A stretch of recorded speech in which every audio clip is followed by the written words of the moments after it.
Brice Coupet, bonjour. Bonjour. On est très heureux, tu es notre deuxième invité de la chaîne Castelet, qui s'intéresse aux arts de la marionnette. Euh, J'en suis enchanté.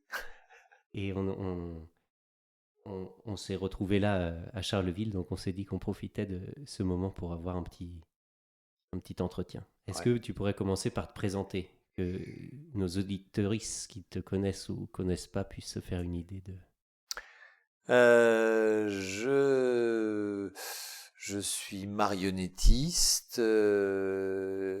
J'étais avant comédien. J'ai commencé par le métier de comédien. Euh, j'ai rencontré le théâtre avant de rencontrer la marionnette et j'ai rencontré la marionnette un petit peu sur le tard vers 30 ans et là j'ai développé un rapport à la marionnette à gaine spécifiquement avec Alain Recoin et j'ai développé avec Alain Recoin aussi bien la technique et le jeu de la marionnette à gaine que la pédagogie de la marionnette à gaine autour de la marionnette à gaine. Voilà, en gros, mon curriculum vitae rapide. Ouais, c'est bien. On va juste... J'ai des questions sur ton parcours de théâtre. Ouais. Par quel chemin t'es rentré là et c'est quoi pour toi les aventures les plus marquantes du coup entre ta fin de lycée quoi, et tes 30 ans. C'est avant même ma fin de lycée, puisque j'ai commencé le théâtre à partir de la sixième, avec une prof de théâtre, enfin une prof d'allemand qui du coup donnait des cours de théâtre parce qu'elle était passionnée. J'ai fait ça jusqu'à la terminale. La dernière année de terminale, j'ai dit je vais pas faire de théâtre, donc du coup j'ai repiqué ma terminale. Donc du coup j'ai décidé de reprendre le théâtre derrière. Et quand j'ai fait ma deuxième terminale, j'ai demandé à faire du théâtre et mes parents m'ont accompagné pour faire du théâtre, donc je suis monté à Paris. Là, j'ai fait conservatoire de région et cours privés. Puis en parallèle, je suis rentré à Paris 8, puis Paris 3, donc licence d'histoire de l'art. Et à la fin de ma licence, l'armée m'a sauté dessus parce qu'à mon époque, fallait faire l'armée. Et donc ils m'ont dit, vous allez devenir soldat. J'ai dit non, je vais être objecteur de conscience. Et donc du coup, j'ai fait 2 ans dans une association de théâtre. Et à la sortie de ça, je suis devenu réellement professionnel en montant une compagnie de rue avec des copains. Je sortais du cirque plutôt et avec une autre compagnie plutôt théâtre classique jusqu'au moment où j'ai développé plutôt théâtre classique et le cirque et la rue en parallèle jusqu'au moment où j'ai rencontré la marionnette 7-8 ans plus tard. Oui, donc la marionnette c'est un tournant un peu définitif dans ce qu'on entend. Oui, c'est-à-dire que j'arrivais pas à trouver dans le théâtre que je faisais un réel plaisir. Il manquait une dimension physique, il manquait une dimension d'interprétation que j'aimais beaucoup au travers du cirque, au travers du masque, au travers de choses que j'avais fait comme ça. Et la marionnette s'est révélée être un médium, un outil que j'ai très vite compris, très vite maîtrisé et très vite eu envie de développer une fois que je l'ai rencontré. Et donc ce qui est intéressant c'est que tu arrives dans la marionnette avec un grand bagage d'acteurs et de cirque. Grand peut-être pas, mais un bagage évident. C'est-à-dire Oui, 10 ans de qu'effectivement, 10 une ans de petite pratique. dizaine d'années, une petite dizaine d'années en tant que pro, semi-pro, plus les années avant où j'étais vraiment en amateur. Et je débarque effectivement dans la marionnette, non pas par l'art plastique, mais par l'interprétation et une interprétation plutôt par le corps aussi. Et donc tu arrives au théâtre aux Mains Nues, Ouais, c'est ça? c'est Tu ça. rencontres Coin. Je rencontre Coin, que j'avais rencontré à Paris 8 avant parce qu'il donnait des cours à Paris 8 et c'est ce qui m'a donné idée de me dire tiens j'ai envie d'essayer quelque chose, je me paye un stage AFDAS et un vrai stage long et je me suis payé un stage long et ça a payé.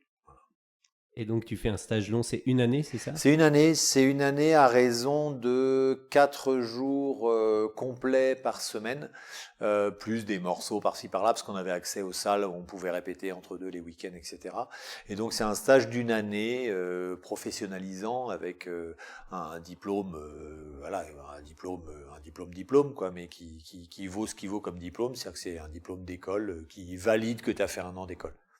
Et là, tu trouves du travail tout de suite dans la marionnette ou... Direct. Ouais, c'est ça. Sortie de chantier de fin d'année, quelqu'un vient me voir en me disant tenez ma carte, vous pouvez m'appeler lundi. Donc je présentais un truc. Il fait ça avec un autre copain à moi avec lequel on avait monté un duo pour la présentation de fin d'année. Donc on se dit oh super, on dit c'est qui? Et là, on dit, ah bah, c'est Dominique Oudard. On fait, c'est qui Dominique Oudard? Donc, on est allé voir qui était Dominique Oudard. Et il s'avère que c'est une compagnie qui avait des grosses tournées internationales. Donc, du coup, après, je suis parti 2 ans et demi avec eux, où j'ai fini ma formation avec eux, puisque, en fait, ils renouvelaient complètement leur équipe. Donc, on faisait des reprises de spectacles, plus des créations de nouveaux spectacles. Et on a tourné partout pendant 2 ans et demi. Donc, ma vraie formation marionnette, elle a duré 1 an plus 2 ans et demi derrière. Oui, c'est ça. Et donc, toi, ta formation, tu as dit que tout à l'heure que tu avais repris avec Alain Recoin Ouais. un côté formation. Voilà, comment est-ce que tu peux nous en dire plus là-dessus? En fait, je faisais déjà pas mal de pédagogie autour du cirque avec des enfants, parce que je viens plutôt d'un milieu éducation populaire, etc. Donc évidemment, j'ai mon BAFA, j'ai mon BAFD, tout ça. Et je faisais déjà pas mal de pédagogie avec les enfants autour du cirque. Et quand j'ai quitté la formation Recoin, je suis parti 2 ans et demi avec Oudard, et je suis revenu voir Recoin entre deux, puis le retrouver. Et quand je suis revenu, il m'a dit « Ouh là là, t'as tout compris, toi, tu sais ce que c'est que la pédagogie. Moi, je vieillis, viens avec moi, si ça te dit, toi, tu vas faire les mains et moi, je vais faire la tête. » Donc du coup, moi, je faisais les cours les 2 bras en l'air, et lui, il était assis, puis il donnait les indications des choses à faire au fur et à mesure. Donc j'ai fait ça 1 an avec lui. Et puis la deuxième, il m'a dit « Bon, bah écoute, t'as tout compris, donc je me tire, j'ai un bouquin à écrire, débrouille-toi, je viendrai te voir une fois de temps en temps. » Et puis voilà, c'est comme ça que c'est parti. Oui, donc il t'a mis le pied à l'étrier tout de suite. Exactement. Quoi. Voilà, en formation. Comme dans Manipulation, finalement. Il refaisait l'histoire de C'est Manipulation. exactement ça, le bon maître qui prend un disciple et qui lui apprend. Moi, c'est un rapport que j'aime bien, le rapport maître-élève. Et je me mets au service de quelque chose pendant un temps, je prends tout ce qu'il y a à apprendre et puis après, je vais développer. Et à la suite de ça, j'ai donné pas mal de cours au Théâtre aux Mains Nues, et donc j'ai développé ce qu'il m'avait donné, et j'ai arrangé ce qu'il m'avait donné avec ma pédagogie. J'ai développé d'autres façons de faire, et aujourd'hui j'enseigne à partir de ce que j'ai appris de chez lui, mais aussi du masque, aussi de l'impro, aussi d'autres trucs du théâtre, et j'amène une méthode autour de cette marionnette à gaine qu'on appelle lyonnaise, où j'ai fait ma propre sauce et ma propre pédagogie, qui me permet aujourd'hui d'écrire un bouquin pour essayer de déposer tout ça, parce que je trouve qu'il n'y a pas assez de traces de tout ça. Oui, c'est ça. Donc au début, tu t'es retrouvé à faire un peu ce qu'il faisait lui, Voilà. avec les mêmes techniques et pédagogies, et petit à petit. Donc c'était il y a combien de temps depuis combien de temps du coup tu développes ton... Waouh, ma formation c'était 99-2000. Je suis parti 2 ans et demi, donc 2002-2003, et je crois que depuis 2003 je développe, donc ça fait 20 ans que je développe entreprendre la pédagogie existante et petit à petit développer ma propre méthode. Il y a 20 ans que je travaille dessus. Et donc tu as commencé par le Théâtre aux Mains Nues, et après à un moment donné tu es arrivé à l'ESNAM aussi? Alors je suis arrivé à l'ESNAM par les recoins. C'est-à-dire que quand Éloi a pris le Théâtre aux Mains Nues, moi j'ai fait un break avec le Théâtre aux Mains Nues parce que ça faisait 7 ans que je travaillais et que j'avais besoin de faire autre chose. Et quand Éloi Recoin a pris la direction de l'ESNAM, il m'a dit « Tu voudrais pas venir à l'ESNAM faire les cours de gaine ?» Donc je suis venu à l'ESNAM faire les cours de gaine, et du coup je crois que j'ai fait toutes les promos depuis la 10e. Donc j'en suis à ma 4e promo. Et tu parlais tout à l'heure d'un livre, c'est quoi que tu es en train d'écrire comme livre? C'est un livre qui s'appelle Les Dessous de la gaine. Évidemment, j'aime bien les jeux de mots. Et donc du coup, c'est un livre qui est un livre d'exercice. C'est pas un livre sur ma vie, mon œuvre, c'est un livre sur les exercices que j'ai développés ou que j'ai chopés à droite à gauche, permettant de travailler la technique de la gaine et d'avoir des exercices pour entretenir, travailler, développer la technique de la gaine, sachant que la gaine, c'est un ensemble de techniques nécessaires. La hauteur, il n'y a pas de gaine sans une hauteur fixe, marquée, il n'y a pas de gaine sans un regard précis, il n'y a pas de gaine, voilà, etc. Et donc j'ai développé dans chaque item, on va dire, de comment apprendre la gaine, à ma manière, dans chaque item, je développe entre 5 et 10 exercices permettant aux gens de développer un stage, une pratique régulière autour de la gaine. Oui, c'est ça. Donc comment tu définirais la gaine? Qu'est-ce que c'est pour toi la gaine? La gaine, c'est un outil assez frustre, puisqu'en fait, il n'y a pas grand-chose, c'est juste au bout de la main, il y a juste un bout de tissu, deux bras, une tête au bout de l'index. Et donc c'est un outil assez frustre. Je travaille la gaine en castelet, donc avec le manipulateur caché, qui a donc une barre, on va dire un sol imaginaire, parce qu'en dessous, il n'y en a pas réellement.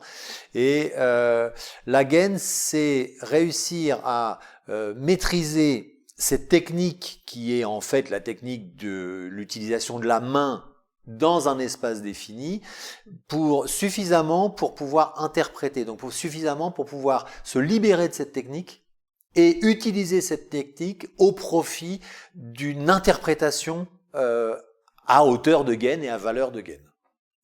C'est comme on apprendrait à marcher et ensuite on marche de manière autonome, c'est ça d'après toi? C'est ça, c'est-à-dire qu'il faut apprendre, il faut maîtriser une bonne partie de cette technique pour pouvoir l'oublier et interpréter avec la projection de l'acteur dans un objet qui lui est extérieur mais dont il maîtrise une partie effectivement qui est sa main. Donc en fait, il faut projeter dans sa main et dans l'objet qui recouvre la main le fait qu'effectivement toutes les intentions dans une dimension qui n'est pas la sienne, qui est une dimension qui correspond à un cinquième ou un sixième du corps complet. Mais tout part du corps du marionnettiste. Et pour toi, est-ce qu'il y a une différence entre la gaine et les autres formes de marionnettes je veux dire claire ou elle appartient quand même au champ de la marionnette Elle appartient clairement au champ de la marionnette. À la différence des autres marionnettes, c'est que elle n'a pas de sol. Alors qu'une marionnette sur table a un sol, une marionnette posée a un sol. Donc elle a un sol imaginaire, ce qui permet aussi beaucoup de choses. Et elle n'est pas complètement extérieure au marionnettiste. C'est-à-dire qu'une marionnette sur table, vous la prenez, elle est complètement extérieure au marionnettiste. Et en castelet, de plus, le marionnettiste n'est pas à vue. Donc du coup, il peut vraiment interpréter, partir de lui et impulser dans un objet. Et la différence de la gaine, c'est que l'objet, il est au-dessus. Et c'est avec la marotte à peu près les seuls qui sont au-dessus avec marionnettiste caché. Sinon, le marionnettiste est lui au-dessus et la marionnette en dessous. Et sinon, le marionnettiste est derrière et la marionnette devant. Après, il y a toutes les possibilités. Voilà. Mais la gaine a cette particularité-là, d'où le marionnettiste est en dessous. Tu as parlé de gaine lyonnaise tout à l'heure. Oui. Et qu'est-ce que tu entends par gaine lyonnaise? Pourquoi pour toi, est-ce qu'il y aurait une distinction? Pourquoi tu as insisté sur ce mot? Il y a une distinction en fonction de la prise de la marionnette. Donc on a toujours, pour toutes les gaines, la tête posée sur l'index. Certains utilisent des gaines avec 2 doigts permettant de faire pivoter la tête, ce qui donne quelque chose d'autre. La gaine lyonnaise, c'est la tête sur l'index et 3 doigts d'un côté et le pouce de l'autre. Alors qu'on a d'autres gaines qui fonctionnent comme ça, ou comme ça, ou comme ça. C'est-à-dire qu'effectivement, c'est une question de positionnement de la main dedans, et la gaine lyonnaise vient de Lyon, donc de guignol, effectivement, c'est-à-dire que les guignolistes utilisent la gaine de cette manière-là, avec 3 doigts d'un côté, l'index et le pouce. Oui, donc c'est plus la forme de la main plutôt que lié à l'objet en lui-même. Absolument, sauf que la gaine étant adaptée à la main n'a pas la même construction selon qu'elle est tchèque, allemande et ou lyonnaise. Voilà, c'est juste une question. Pour toi, le terme gaine, pourquoi on utilise le mot gaine dans marionnette à gaine? Pour un gant, ça vient du gant simplement.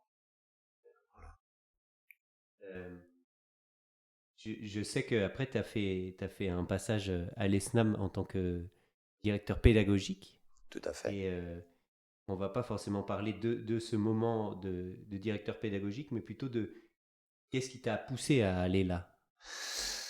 Ce qui m'a poussé à aller là, c'est que d'une part, je faisais déjà beaucoup de pédagogie dans ma pratique, que artistiquement, j'étais à un moment où je venais de finir un gros spectacle et qu'avait pas énormément de possibilités de tourner derrière. J'étais dans une espèce de creux artistique pour moi, et à ce moment-là, on m'a proposé de faire la direction pédagogique, et je me suis dit qu'on me le proposerait peut-être pas 2 fois dans ma vie, et que c'était une aventure à tenter et à plonger plus loin dans la pédagogie, à plonger plus loin dans des choses que j'avais jamais faites, effectivement, qui était la direction pédagogique d'une école nationale.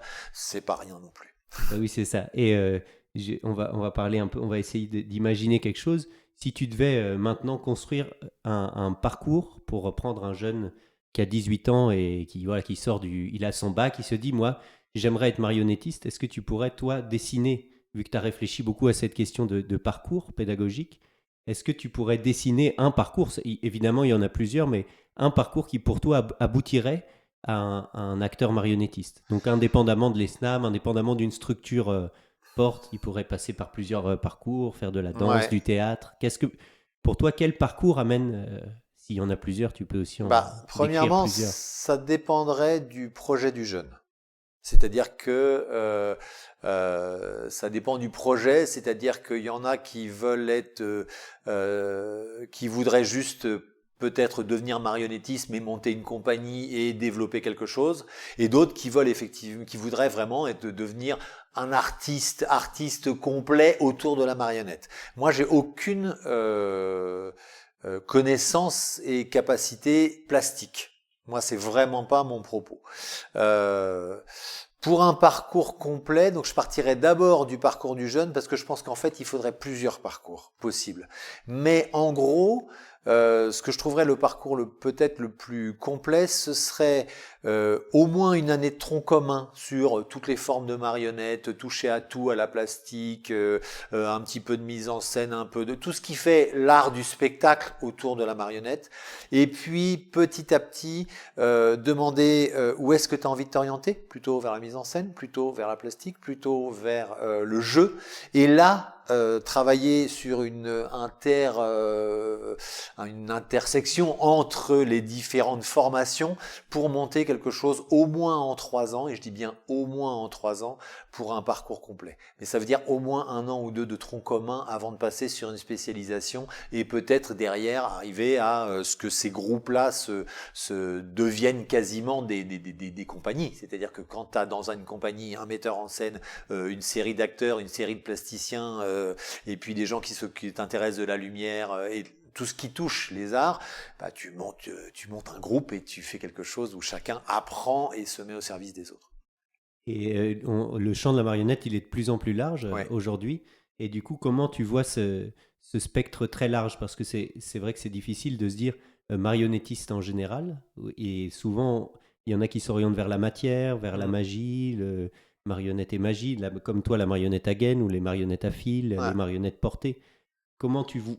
Ça s'organise d'après toi? Est-ce que c'est dès le début, on choisit et on rentre dans un champ, ou est-ce que tout ça, ça s'entremêle et... Pour moi, tout ça, ça s'entremêle et c'est la raison du tronc commun du départ.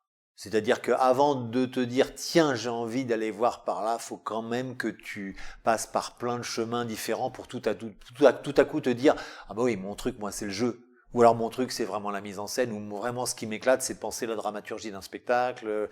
Donc il y a d'abord un tronc commun qui passe par la manipulation, la construction, la dramaturgie, la mise en scène, et tout ce qu'on peut essayer dans une école où on a le droit de faire des essais pour essayer et puis se dire bon, ok, moi c'est une expérience, je le mets dans ma poche, je le ressortirai peut-être dans 10 ans et peut-être que 10 ans plus tard tu fais mais oui, je viens de comprendre. Voilà. Et donc toi, c'est à 30 ans quand même Ouais, que tu mets ça, donc 12 ans après tes 18 ans. c'est ça. Moi, je connais plusieurs marionnettistes où c'est arrivé comme ça, c'est-à-dire qu'ils ont suivi un parcours et d'un coup, ils tombent sur la marionnette et la marionnette synthétise quelque part tout un parcours. Et donc là, toi, tu dis on pourrait quand même rentrer dans la marionnette à 21 ans après 3 ans de... Ouais. C'est ça, c'est... Je sais pas si je prendrais des jeunes assortis à 18 ans. Je pense qu'effectivement, c'est intéressant et je pense que l'ESNAM est plutôt bien réfléchi. Le truc, c'est que un jeune qui sort tout de suite du bac, c'est bien lui demander d'aller faire 1 an ou 2 d'expérience dans des conservatoires, dans des choses comme ça. C'est qu'il y a d'autres structures avant l'école nationale. C'est-à-dire que c'est quand même l'école nationale et que c'est pas mal de leur demander de simplement montrer qu'ils ont un vrai intérêt pour ça et qu'ils sont déjà allés chercher des choses et non pas tiens, je vais essayer de rentrer dans l'école nationale, parce qu'une fois que t'es rentré, t'es quand même parti pour 3 ans et c'est quand même un parcours le parcours le plus complet actuellement en France en termes de formation. Euh, j'ai une question par rapport sur quels axes la marionnette s'oriente. Est-ce que pour toi, que tu as commencé la marionnette, il y a eu un changement d'axe dans la production, c'est-à-dire qu'on était parti autour d'axes et là on arrive à d'autres endroits de la marionnette, ou est-ce que pour toi c'est quand même resté assez stable et...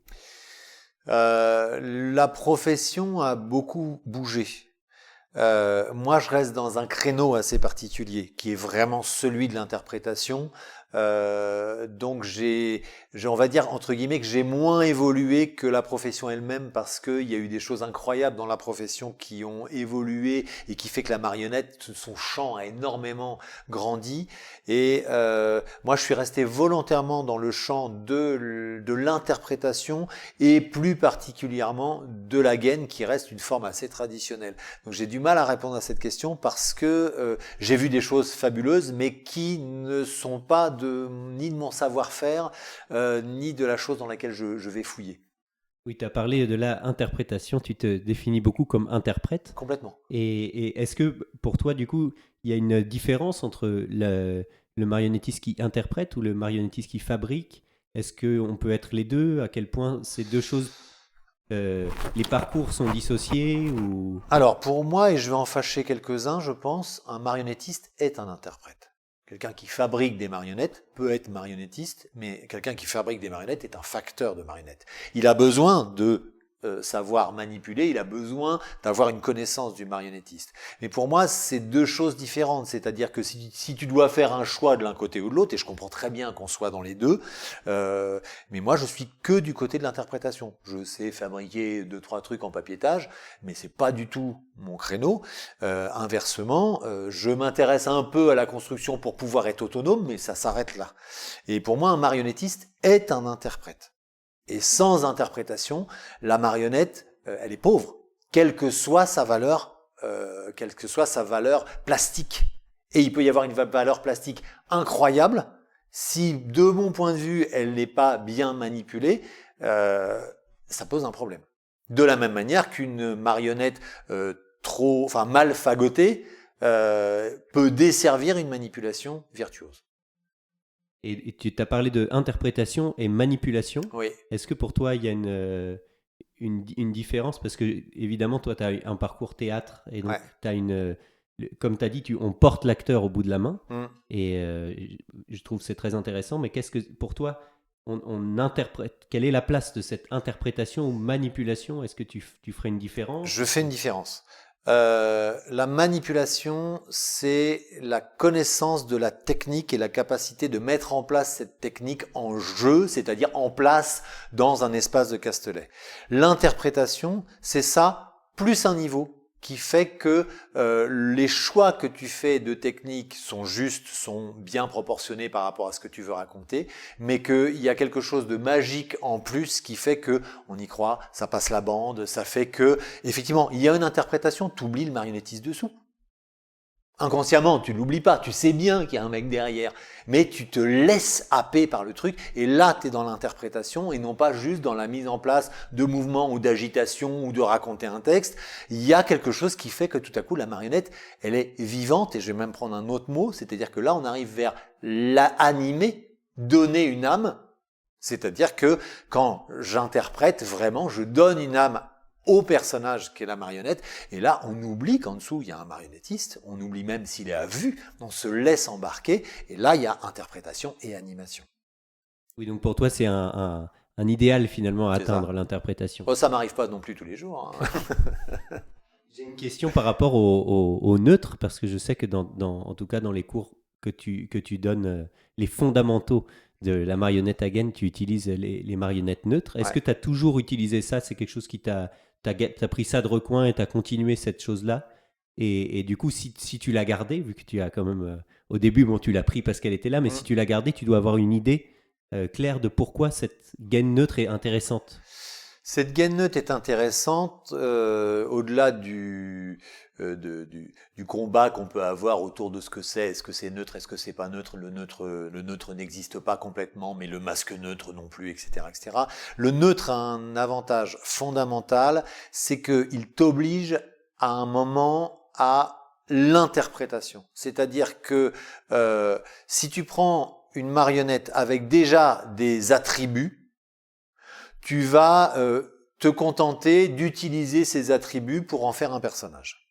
S'il n'y a aucun attribut dans cette marionnette, il faut que tu trouves dans ta manipulation puis dans ton interprétation les attributs de ce personnage, donc de créer un personnage, dans le mouvement, dans le choix de l'espace et dans le choix de ton interprétation, de ta voix, de ton positionnement du corps et de comment tu projettes ça.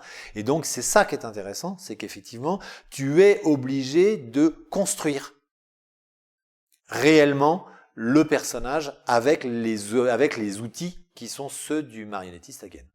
Et donc pour toi, est-ce que par exemple ta pédagogie, tu pourrais avoir un jeu de marionnettes qui soit pas neutre et ça fonctionnerait, ou il y a vraiment un lien fort constitutif, quoi? Il y a un lien constitutif, c'est que si j'utilisais des personnages déjà archétypés, je chercherais dans chaque personnage archétypé la démarche qui correspond à ce personnage, la voix qui correspond à ce personnage. Donc c'est intéressant, mais c'est limité au type de personnage que je vais chercher. Et il va falloir que j'en cherche plein pour avoir un panel d'interprétation assez grand.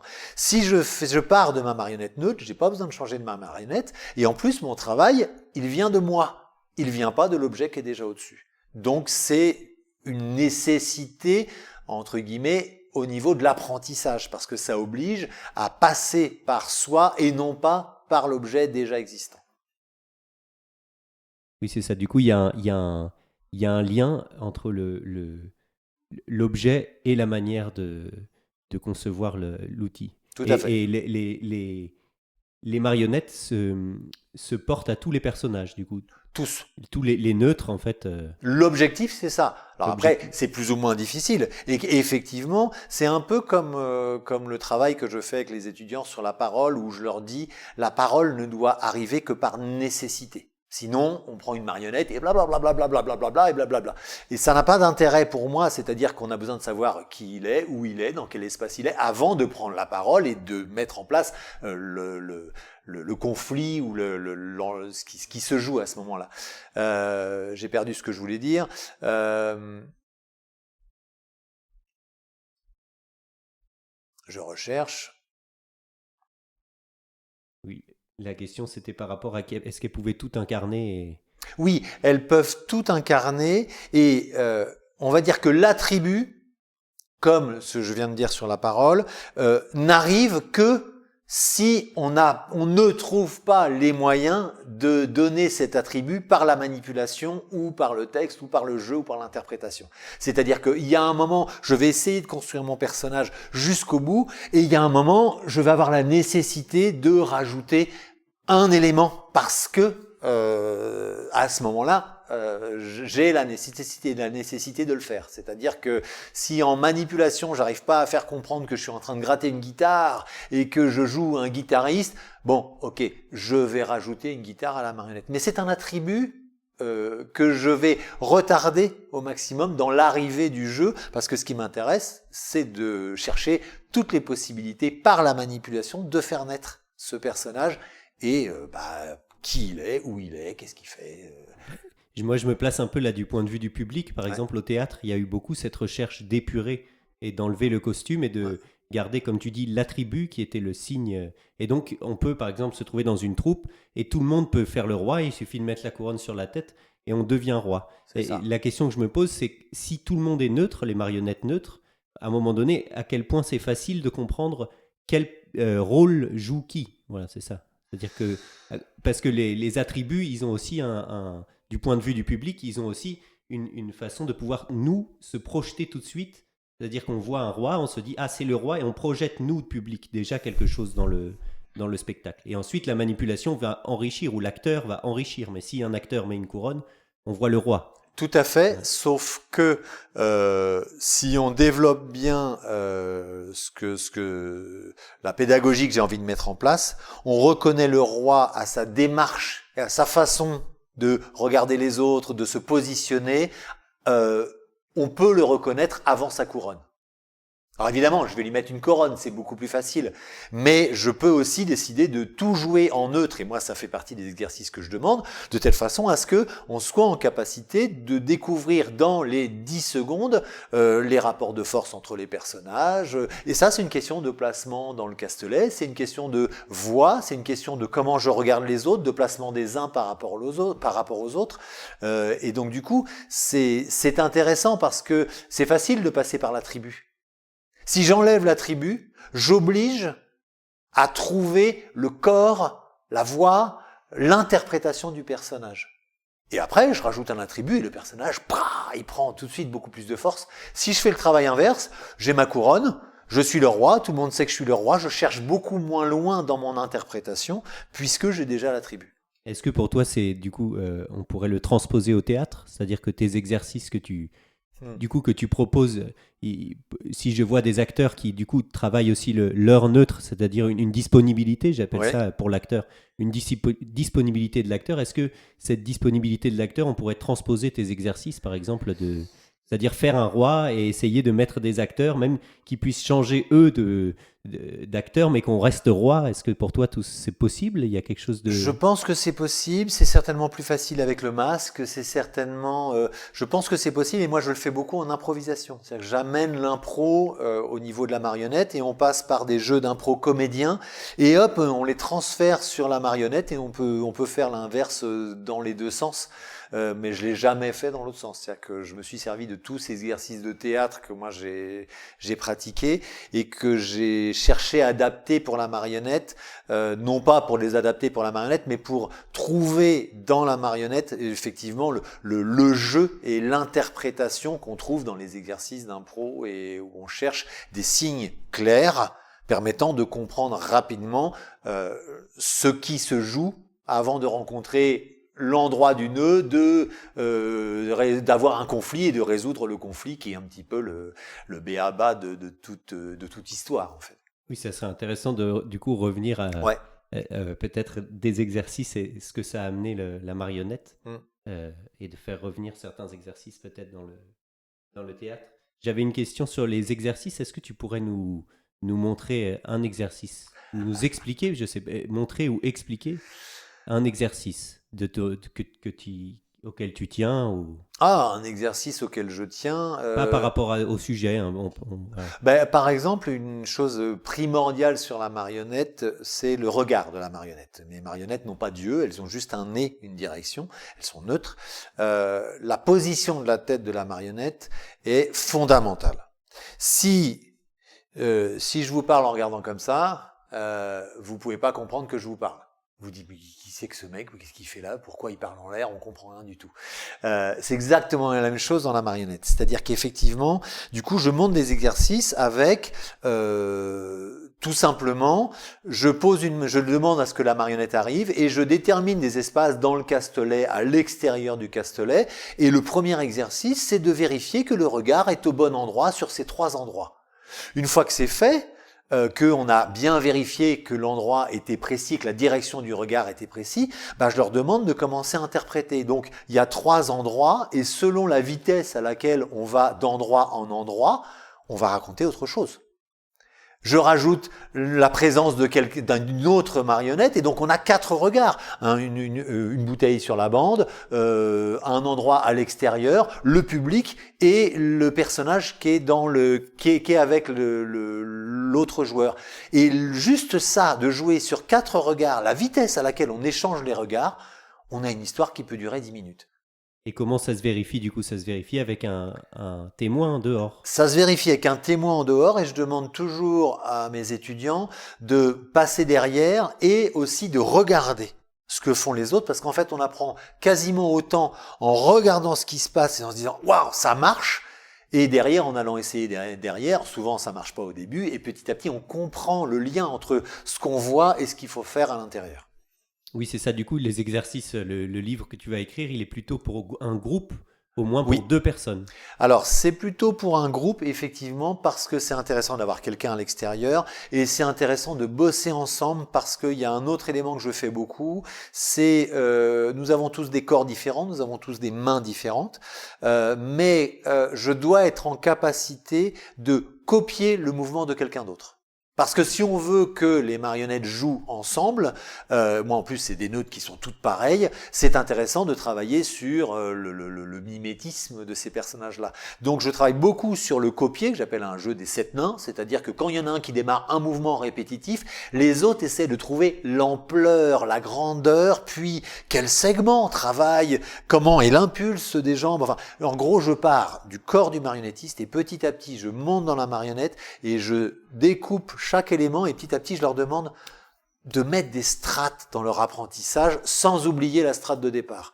Et en fait, c'est là que c'est compliqué et long parce que ça démarre par le corps du marionnettiste, le bon positionnement de l'épaule, le bon positionnement du bras, le bon positionnement de la main, le bon positionnement de la tête, et après, ça vient sur toute une gestuelle au fur et à mesure et petit à petit, je dois oublier ça et commencer à interpréter au travers d'une technique qui est lourde et hyper présente.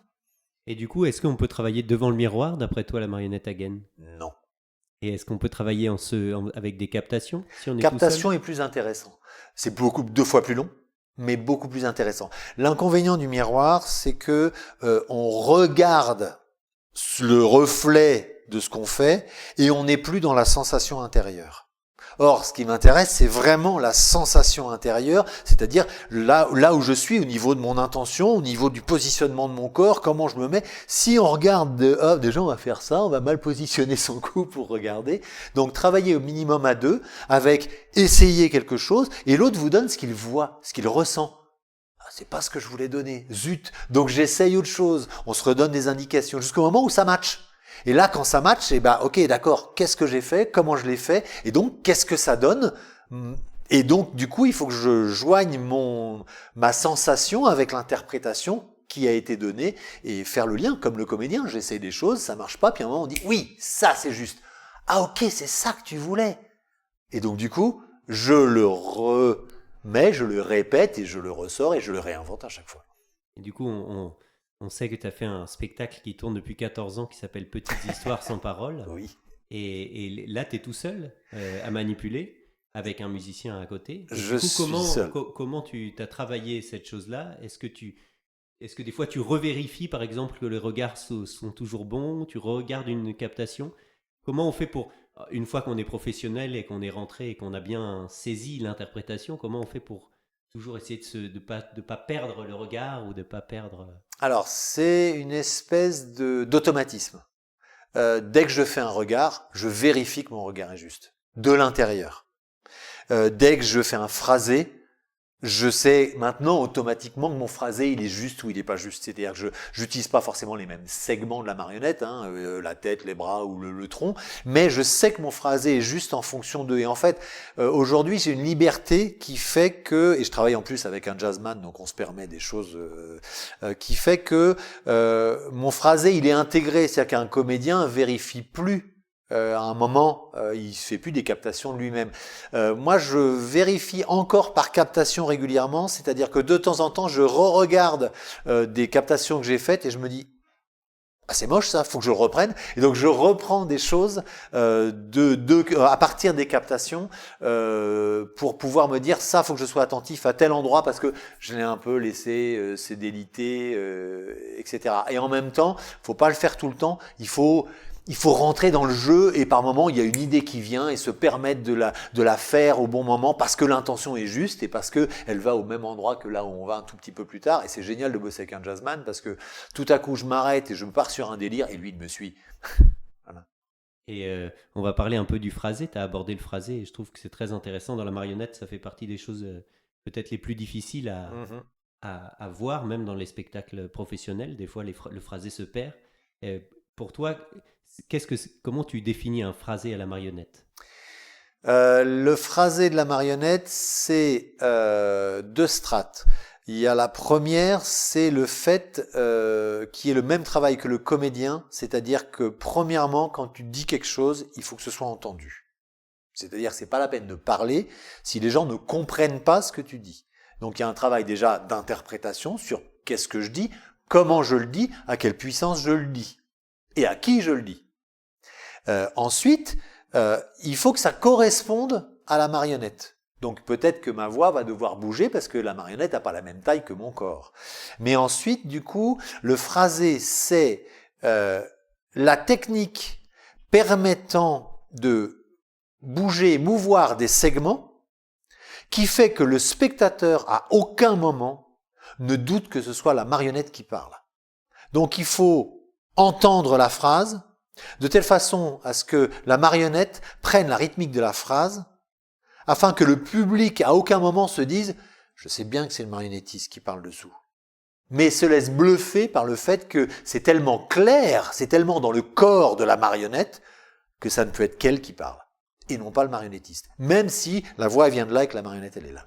Je crois que c'est François Lazzaro qui dirait, avant de dire la réplique, il faut penser la marionnette dit, et ensuite dire la réplique pour essayer de forcer la transmission de l'interprétation Complètement. à la marionnette, quelle qu'elle soit. Complètement. C'est-à-dire que c'est bien sûr, c'est moi qui dis, mais en fait, quand je manipule, je me pose jamais la question de moi, ce que je dis, ce que je fais. C'est la marionnette qui fait. Moi, j'impulse tout, mais en fait, c'est toujours la marionnette qui fait, qui est là et qui est présente et qui a une taille. Et je vois bien quand c'est pas juste, et je vois bien que mon partenaire qui est moi-même aussi, je vois bien quand c'est juste, quand c'est pas juste, quand je suis pas avec, quand il est devant, quand il est derrière, puis les moments où il est pile là, bah ça joue tout seul. Est-ce que pour toi, chaque consonne doit être liée à un mouvement ou pas forcément? Pas forcément. Ça, c'est un choix. Il m'arrive de faire une phrase très longue avec un seul mouvement. En termes de phrasé, l'important, c'est que le mouvement d'avant soit arrêté avant le phrasé avec un micro-arrêt et que la phrase soit dite et soit finie à la fin. Et là, je peux faire autre chose. Et est-ce qu'une marionnette peut parler sans bouger? Oui, à condition d'avoir donné le code du phrasé avant. Si on ne donne pas le code du phrasé avant, on ne peut pas casser le code du phrasé. Pour pouvoir casser le code du phrasé, il faut qu'il existe et que ce soit une réalité pour le spectateur, pour pouvoir à un moment monter une strate au-dessus et dire « je casse volontairement ce que je fais ». Et là, les gens, ils font « oh !» Parce qu'on amène un nouveau code, mais pour pouvoir avoir un nouveau code, il faut qu'on ait une excellente assise dessous. Oui, c'est intéressant ce que tu dis parce qu'on est quand même dans une période où on déconstruit beaucoup la marionnette et que la marionnette construite est pas forcément très présente et des fois on se retrouve à voir des spectacles où les codes sont explosés, mais j'en ai jamais vu de spectacle où les codes étaient là et du coup on peut être un peu perdu par un langage qui un peu comme quand on fait du métathéâtre, on parle du théâtre et on connaît pas le théâtre, ça peut être plus ou moins hermétique. T'as parlé de la musique tout à l'heure, du jazzman. La marionnette again, est-ce qu'elle n'est pas quand même un instrument de la musique avec son rapport à la main par rapport à d'autres marionnettes qui seraient plus... C'est-à-dire qu'elle danse peut-être un peu, non? Pour moi, toutes les marionnettes ont un lien avec la musique. Parce que la marionnette, ça virevolte, ça tourne, ça peut aller partout, que ce soit marotte, même les tringles, ça peut danser. Et la marionnette a un lien direct avec la musique. On a toujours eu des musiciens à côté des marionnettistes, d'une manière ou d'une autre. Le texte aussi.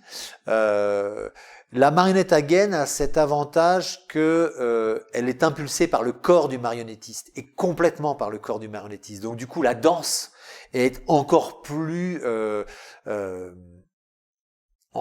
corporelle. Et du coup, dans la marionnette, on a beau avoir que 3 segments.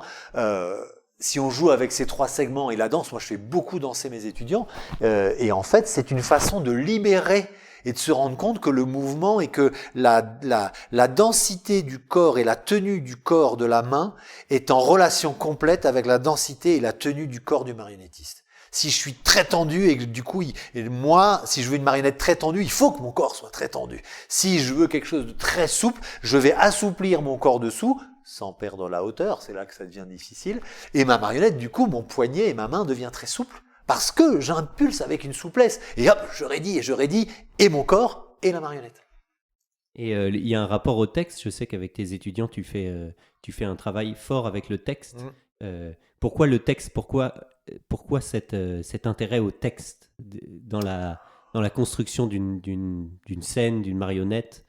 Bah parce que moi, un acteur marionnettiste est un acteur, donc un interprète. Si on se prive, et c'est possible, du texte, on se prive d'un pan entier de l'interprétation.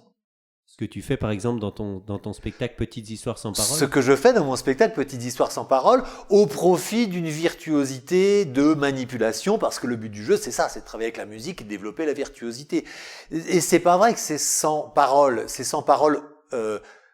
compréhensible. Oui, c'est ce que je me suis dit. Mais en fait, j'ai plein de petits sons, plein de petits arrêts, plein de petits cris, plein de choses qui donnent une réalité, une forme de vie à la marionnette, pas seulement par le mouvement. Mais je me prive de la parole volontairement dans ce spectacle parce que je cherche à aller ailleurs. Mais en fait, dans la majorité des spectacles que je monte, il y a un texte parce que c'est une des parts de l'interprétation et que je ne fais pas qu'une interprétation virtuose de mes mouvements. Sinon, je n'ai plus proche du danseur à ce moment-là, dans l'interprétation. Et donc pour toi, la marionnette, par exemple, pourrait monter une pièce que textuelle pendant 1 heure et demie. On pourrait avoir des marionnettes à gaine qui jouent une pièce. Pour toi, ça fait partie des choses possibles ou... Mais ça a déjà été fait depuis les années 70. Oui, mais est-ce que pour toi, c'est toujours pertinent, c'est pertinent. cet endroit-là? C'est complètement pertinent. Après, c'est une question de dramaturgie. C'est-à-dire que si je prends un texte, est-il pertinent d'utiliser une marionnette? Première question. Si oui, quelle marionnette est-il pertinent d'utiliser? Dramaturgiquement parlant. Donc moi j'ai un inconvénient fondamental, ce qui est quand je démarre avec mes étudiants, j'ai déjà comme contrainte d'avoir un nombre d'étudiants précis et d'utiliser la marionnette à gaine. Donc la difficulté pour moi c'est de trouver des textes adaptés au fait que je vais leur faire de la gaine. Donc je pars à l'inverse. Mais inversement, il m'est arrivé de trouver des textes et me dire mais ça se monte avec des gaines et dramaturgiquement la présence de la gaine et la virtuosité de la gaine nourrit complètement le texte et ce qui se raconte. Est-ce que pour toi, il y a des espèces de règles si tu avais à donner 3 règles pour qu'un spectacle de marionnette à gaine se passe bien, tu pourrais... Waouh. Sur le mouvement, sur le phrasé, 3 règles. Sur l'immobilité, parce que je sais que l'immobilité est très importante en marionnette de manière générale. Elle est fondamentale, c'est-à-dire qu'il n'y a pas de mouvement sans immobilité. De la même manière qu'il n'y a pas de musique sans silence, etc. 3 règles. Waouh. Non, j'ai pas 3 règles. Parce qu'en fait, c'est une succession de petites règles qu'il faut réussir à mettre en place pour pouvoir s'en libérer. C'est-à-dire qu'il est intéressant il y a des pans entiers qu'on peut dire ça. Au contraire, je le montre et je le casse. Parce que la marionnette, elle est irrévérencieuse aussi. Et le but du jeu, c'est d'utiliser la marionnette dans ce qu'elle permet de ce que ne permet pas l'acteur, dans ce qu'elle raconte de ce que ne raconte pas l'acteur. Et donc, j'ai pas de règle particulière pour un bon spectacle à gaine. Si, la manipulation, l'interprétation, l'utilisation de l'espace. Voilà. Bim. Pam, poum. C'est bien. Est-ce que toi, tu as déjà personnellement travaillé d'autres choses, par exemple la marionnette sans Castelet? Est-ce que tu trouves ça intéressant, le corps Castelet, toutes ces choses-là? Je trouve tout ça intéressant. Faut bien voir qu'il y a 2 pans dans ce que je fais. Il y a le pan artiste-interprète où je travaille sur tout type de marionnette en prise directe.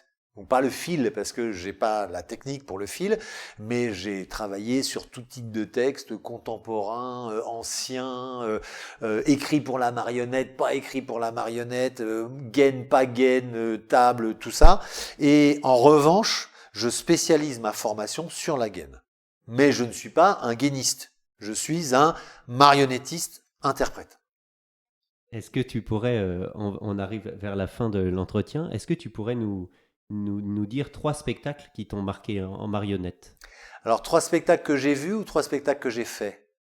comme tu veux, mais dans l'idée, c'était plutôt que tu as vu, qui t'ont marqué, qui t'ont ouvert quelque chose peut-être au début ou récemment, enfin, un spectacle qui t'aurait marqué à un endroit de la marionnette, tu t'es dit, ah tiens, la marionnette peut cet endroit-là, J'ai plus ça sur des spectacles que j'ai faits dans la progression de ce qu'a été ma vie de marionnettiste. C'est-à-dire qu'il y a des spectacles qui ont été révélateurs pour moi dans l'endroit où ils m'ont mis, c'est-à-dire un endroit où je n'étais pas encore. C'est-à-dire que tu prends un jeune comédien et tu dis, ça te dit on va travailler là-dessus, il te dit oui, et en fait l'endroit où il va devoir travailler révèle des pans entiers de ce qu'il n'avait pas encore et qu'il a réussi à mettre en place pour ce spectacle. Et moi, j'ai plusieurs spectacles comme ça dans ma vie qui ont révélé des pans de mon interprétation, des choses qui étaient en gestation et qui sont nées comme ça, et ça c'est super intéressant. Plus que des spectacles qui m'ont révélé en marionnette, j'ai plus été touché par des spectacles de théâtre que par des spectacles de marionnettes ces dernières années. C'est-à-dire que je suis resté scotché sur des spectacles de Wajdi Mouawad ou des choses comme ça qui m'ont ouvert des pans de ce que pouvait être l'interprétation et l'écriture beaucoup. Et en marionnette, j'ai moins vu de choses où j'ai fait « Waouh, ça c'est possible ». Voilà, désolé. Non, non, c'est pas grave. Est-ce que pour toi, il y a des marionnettistes qui sont importants, à part Recoin? Est-ce il y a des figures dont tu te sens proche? Il y a des figures dont je me sens proche.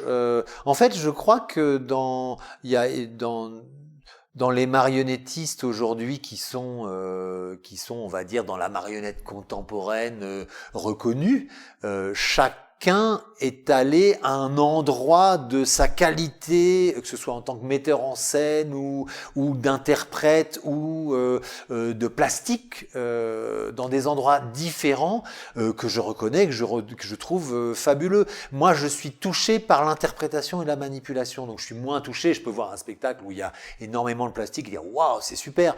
Mais si la manipulation elle est moins touchée, moins forte, j'ai toujours des retenues. Donc, je suis vraiment touché moi par la manipulation et l'interprétation. C'est vraiment les pans qui me touchent. D'où le fait que tu es touché au théâtre et Exactement. qu'il y ait un endroit de l'interprétation. Exactement. Peut-être moins de la manipulation, mais. Oui.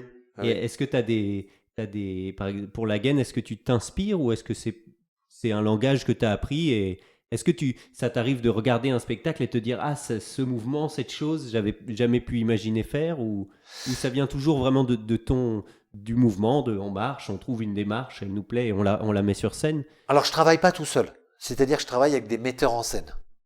Donc, quand je démarre un spectacle, les choses, elles viennent de moi, mais en fait, je travaille avec des metteurs en scène à qui je demande de m'emmener vers des endroits que je ne touche pas. Par exemple, pour reprendre les petites histoires sans parole, la dernière petite histoire, j'ai travaillé avec un danseur. Et le but du jeu, c'était de travailler sur le décadrage du Castelet. Et donc, on a explosé le Castelet, on a sorti le marionnettiste du Castelet, ce qui n'est plus trop contemporain aujourd'hui, puisque ça existe depuis longtemps. Mais et du coup, la recherche, c'était ça. En fait, je travaille par recherche avec une personne. En général, c'est pas un metteur. Il y a les metteurs en scène qui m'appellent pour venir travailler avec eux, et là, je fais mon travail d'interprète. Mais dans ma compagnie, je vais chercher des metteurs en scène en disant toi, j'aime beaucoup ce que tu fais. Tu voudrais pas venir bosser avec moi pour me sortir de mon ornière et m'emmener à un endroit, sachant que je voudrais bien aller vers tel endroit parce que c'est quelque chose qui m'intéresse. Et là, je suis sans et haut, mais c'est ce que j'aime. C'est bien. On va finir en se tournant un peu vers les jeunes. Est-ce que tu pourrais donner des conseils à un jeune qui a 18 ans là, le concours vient de passer pour les SNAM, ça sera dans 3 ans. Est-ce que tu peux lui donner des conseils de qu'est-ce qu'il pourrait faire pendant 3 ans pour se préparer à ce concours et rentrer au mieux? Voilà. Le conseil, c'est d'aller voir et de pratiquer le plus possible dans tous les endroits qui sont suffisamment proches de chez lui pour avoir une pratique régulière et rencontrer plein de choses différentes. Et pas seulement de la marionnette, théâtre, masque, cirque. rentrer dans une pratique artistique régulière pour essayer de trouver son corps, sa voix, l'endroit où effectivement on va pouvoir venir à l'ESNAM et dire bah voilà, moi je suis touché par l'artistique, que ce soit plutôt par ici, par là, etc. Et voilà le savoir-faire que en 2 ans j'ai réussi à amener. Et il n'y a que la pratique vraiment qu'amène ça. Et après, intéressez-vous à tout ce qui est la théorie, etc., l'histoire, parce que c'est super intéressant. Mais si vous voulez tenter les SNAM, c'est par la pratique que vous allez être jugé et donc sélectionné. Super, merci beaucoup Brice Coupet. Merci à vous. C'est le cas, c'est le cas, c'est le Castellet. C'était le 2e épisode de Castellet, une série d'entretiens dédiée aux arts de la marionnette. Retrouvez Brice Coupet sur le site de sa compagnie, La Linéa. Le lien est en description.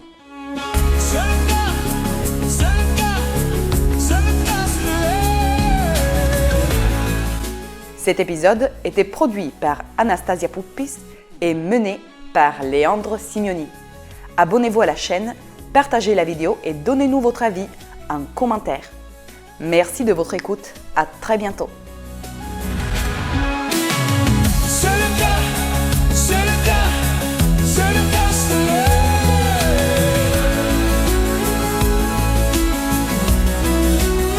C'est le Castellet.